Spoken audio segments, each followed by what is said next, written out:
Quel est l'avenir du projet de loi sur eh bien, le travail de Mme El Khomri? Quel est l'avenir du nucléaire en France avec les derniers propos de Mme Ségolène Royal sur les centrales dont la durée de vie pourrait être allongée? Eh bien, c'est avec David Cormand qu'on va en parler ce matin, qui est secrétaire national d'Europe Écologie Les Verts.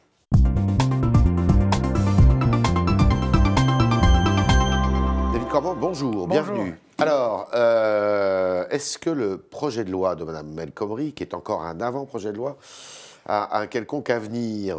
Bon, il a été repoussé, son examen a été repoussé de 15 jours en Conseil des ministres. Il était inacceptable pour vous, en l'état? Le problème, c'est que, d'abord, il y a un problème de méthode. C'est-à-dire que cette histoire, c'est pas rien de réformer. La première chose, c'est la méthode. Bah oui, c'est pas rien de réformer le droit du travail. Oui. Et donc, commencer à rentrer dans cette discussion en disant on va faire le 49.3, je pense que c'est pas bien. Je sais, ils ont retiré assez rapidement cette histoire, mais d'abord, c'est insultant pour la représentation nationale. Moi, je suis un parlementariste, donc je pense qu'il faut respecter le Parlement. Et ensuite, c'est une façon de dire que, quelque part, on décide, circuler, il n'y a rien à voir. Et ça, je pense que c'est pas une bonne méthode. Et puis après, il y a le fond. Moi, je comprends ce qu'il y a dans ce projet de loi, tel qu'on a pu le comprendre. Je comprends ce qu'on casse.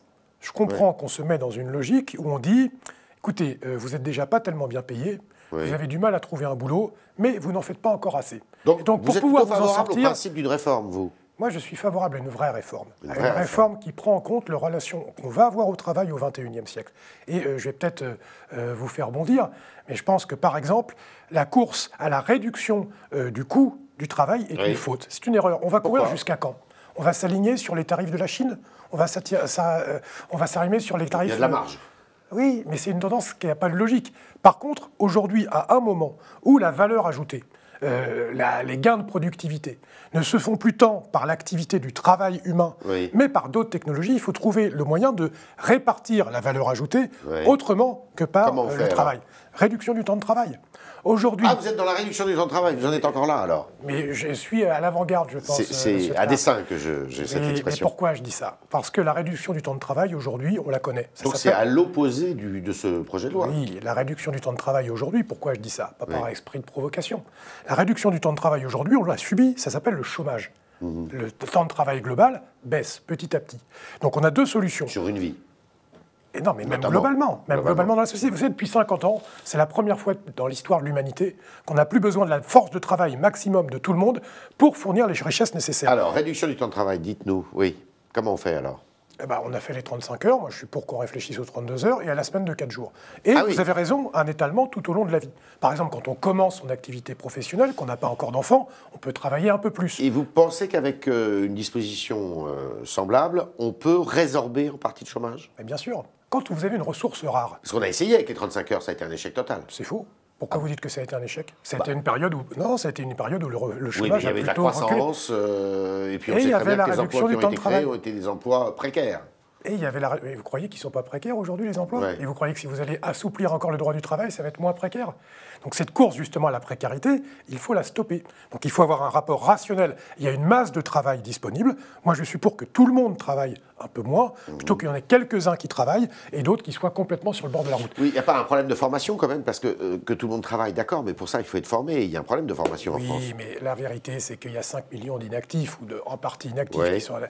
Et ce n'est pas par toute la formation du monde. Il faut la faire, que vous résorberez ces 5 millions. C'est-à-dire qu'il y a les problèmes. Donc il faut partager davantage de travail. Oui, il y a les problèmes conjoncturels, donc ça c'est la formation. Mais même moi je suis pour rapprocher de l'entreprise, être plus attentif aux besoins ou quoi, mais vous ne résorberez pas les 5 millions de... Alors vous êtes très très loin du projet de loi tel qu'il existe là. Donc vous allez, j'imagine, appeler à manifester le 9 mars aussi avec les syndicats? Oui, mais l'enjeu du 9 mars... C'est ELV qui appellera à manifester? On verra, mais oui, il y a des raisons de manifester. Mais vous savez, c'est pas ma culture politique, le truc de manifester ou quoi. Je le fais souvent. Je suis un écologiste, donc ça m'arrive de faire des actions. Mais moi, ce qui m'intéresse, c'est pas les coalitions de rejet. Ce que je ne veux pas, ce que je ne voudrais pas, c'est qu'on se rassemble uniquement contre un projet de loi. Mais moi, mon rêve, c'est qu'on se réunisse pour des contre-propositions, comme celle que je viens de faire, par exemple. Est-ce que ce sujet ne fait pas aussi une fixation contre Valls? Enfin, c'est-à-dire que le prétexte... eh bien, c'est de... Pauvre Manuel Valls. Il est pauvre? Mais oui, victime de tous ces méchants gauchistes avec des couteaux entre les dents. Mais bien sûr que non. Manuel Valls, depuis... Vous ne l'aimez pas beaucoup, quand même, Manuel Valls. C'est pas une question d'amour ou de pas amour. Vous savez, je fais de la politique. Donc après, l'amour non, mais et la vous haine, c'est dans la vie pas privée. beaucoup ce qu'il fait. Non. Et pourquoi? Parce que depuis qu'il a été nommé, Manuel Valls n'a cessé de donner des coups de menton en se donnant d'ailleurs un air un peu « j'ai de l'autorité, je suis moderne ». En fait, ce qu'il a fait, c'est qu'il a tourné le dos, non seulement à un certain nombre de grandes valeurs, comme il dit, dont il n'a rien à faire. Ce n'est plus un homme de gauche? Je pense que les grandes valeurs, c'est important. Et il a tourné le dos à un certain nombre d'électrices et d'électeurs qui croyaient à ces valeurs de gauche. Donc c'est lui qui a une attitude... Ce n'est plus un homme de gauche? Moi, vous savez, je suis écologiste avant d'être de gauche. Donc je ne suis pas l'agence de notation de la gauche ou je ne sais pas quoi. Ce n'est pas mon sujet. Est-ce que le projet de Mme El Khomri, même modifié, a des chances d'aboutir, d'après vous? C'est aux parlementaires de répondre. Là, je crois qu'il y a un coup d'arrêt assez sérieux qui a été donné. Je pense que c'est une bonne décision. Le report, c'est un coup d'arrêt? Oui, par définition. Quand on reporte, c'est que ce n'était pas ce mardi-là ou mercredi, c'est dans 15 jours. Donc on l'arrête.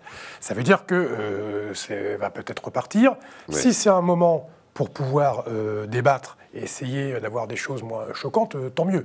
Mais au-delà, insister là-dessus, de vouloir réformer le Code du travail dans le sens d'une fausse modernité, c'est-à-dire de plus de précarité, je pense qu'il faudrait réfléchir vraiment à c'est quoi la relation qu'on a au travail au XXIe siècle. C'est un projet de loi libéral? Je ne sais pas ce que ça veut dire libéral. Vous savez, moi, libéral au sens anglo-saxon du terme, ça me va. Madame Royal, dimanche, a dit que la durée de vie des centrales nucléaires françaises pourrait, c'est pas elle qui a le dernier mot, non, pourrait être augmentée de 10 ans. C'est-à-dire qu'on porterait de 40 à 50 ans ces centrales nucléaires. Vous avez immédiatement réagi en disant « mais l'écologie, c'est fini, voilà ». Qu'est-ce que... Dans ce gouvernement, oui. Alors, il y avait déjà des signes Ce gouvernement n'a plus la fibre écologique. Non, mais d'ailleurs, y compris dans l'intitulé du ministère de Mme Royal, qui ne s'appelle plus ministre de l'écologie, mais ministre de l'environnement. Oui. Vous savez que c'est une régression. Mais l'écologie, c'est aussi la protection de l'environnement. Oui, mais l'inverse, non. C'est-à-dire que dans l'écologie inclut l'environnement, la réciproque n'est pas vraie. Vous savez que c'est une régression depuis longtemps, parce que depuis, je crois, même Sarkozy, on avait choisi de faire un grand ministère de l'écologie, et les mots ont un sens. Les actes aussi, mais les mots ont un sens. Et non, je crois qu'il y a un renoncement par rapport à ces sujets-là. Avec Nicolas Sarkozy, c'était l'environnement, ça commence à bien faire. Là, maintenant, c'est l'écologie, c'est fini. Ça veut dire que les partis traditionnels, les Républicains qui étaient l'UMP, le Parti Socialiste, finalement, se servent de l'écologie comme d'un rap-nigo? Il y a une forme de sincérité. Je vais vous dire quelque chose. Quelque chose qui va vous surprendre, c'est que moi j'avais trouvé remarquable le travail sur le Grenelle de l'environnement lancé par Nicolas Sarkozy. Sauf qu'à l'épreuve des faits, on voit qu'il y a souvent un recul. C'est-à-dire que Nicolas Sarkozy a lancé cette méthodologie-là, et quand il a vu ce que ça avait comme déclinaison en termes de changement réel par rapport au lobby, par rapport à un système qui est déjà installé, il y a un recul. Bien sûr, il y a un recul. Et là, aujourd'hui, on a la même chose. C'est-à-dire qu'on a un gouvernement de l'écologie par la parole, mais quand il s'agit de passer aux actes, on voit que c'est beaucoup plus compliqué. Madame Royal n'est pas du tout écologiste. J'en sais rien, je ne suis pas juge des âmes. En tout cas, elle ne mène pas une politique écologiste. Un autre sujet qui est au cœur de vos préoccupations, quand même, c'est la crise agricole. Les solutions?